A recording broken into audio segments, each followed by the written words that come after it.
Welcome back, Learn Short and Typing with Vikas Sir, YouTube channel. Exercise number 16, 840 words at the rate 100 word per minute. Continuously dictation. So be ready, start. Mr. Chairman, for about 12 years or more now, I have been related first rather distantly and then more intimately with the work of the Institute of Pacific Relations. I have profited by reading your publications and have always felt that you were doing good work in trying to understand the problems of the Pacific or the Far East. For a long time, I have felt that as time goes on, the problems of the Far East will become more complicated and the center of gravity of the tension prevalent in the world today will shift to the Far East and in particular to Asia. While people readily agree that Asia has to a certain extent become the focal point of world tension, they relegate Asian problems to positions of relative insignificance and tend exclusively to emphasize the importance of Europe and the other world problems.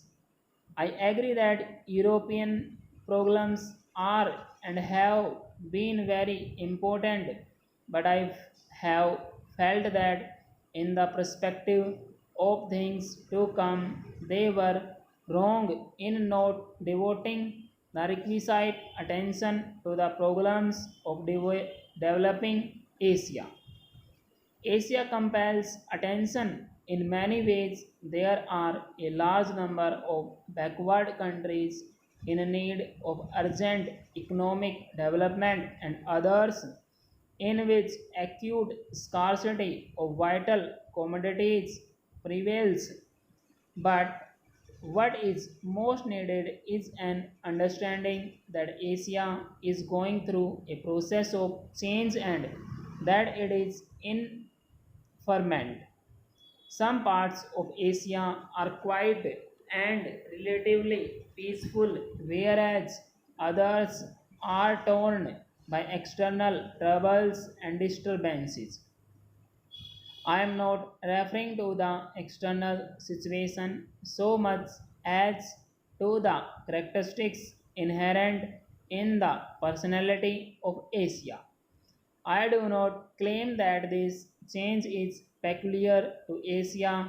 Perhaps it is taking place all over the world.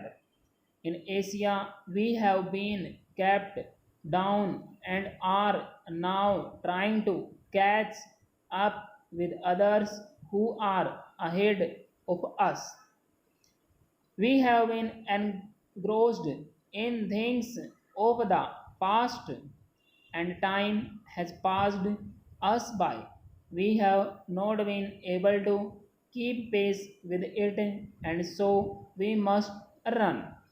We cannot afford to talk, but then when we run, we also stumble and fall and try to get up again. We realize that speed, especially in an age old continent like Asia, involves risks and dangers, but we have no choice in the matter. If you seek to understand us, you can do so to a limited extent. Asia is a huge continent, and the peoples of Asia are all different from one another as they were reared in different cultures and traditions. In spite of all this, I think it is still true to say that there is such a thing as Asian sentiment. Perhaps this sentiment is merely the outcome of the past 300 hundreds years of European influence in Asia. Personally, I do not believe that any profound difference exists between the Orient and the Occident. Such differences as can be accounted for by history, tradition, and geography exist even among the Asian countries and, in fact, even within the same country. Probably the existing differences mainly arose from the fact that certain parts of the world developed their resources and became prosperous, while others were completely unaffected by the Industrial Revolution. I think that thinking in terms of the Orient and the Occident sets us on the wrong track. As a rule, the same type of problems leads to the same results everywhere. At the same time, there are certain countries like India and China with pronounced national characteristics where history and tradition exert a profound influence on the course of events. I am sure there is a great deal of good in this tradition we should have gone under, but for that we have survived on account of the good in our tradition and we propose to hold on to it. At the same time, I have no doubt at all that it has a great deal that is bad too. It prevents us from doing the things we ought to do, so that between the good and the bad and between the past and the present we do not quit know what we are going to do and what we should do. If you ask me about India, it would take me a long time to tell you about all the aspects of our problems. Our difficulties are not only external but also of the mind and spirit.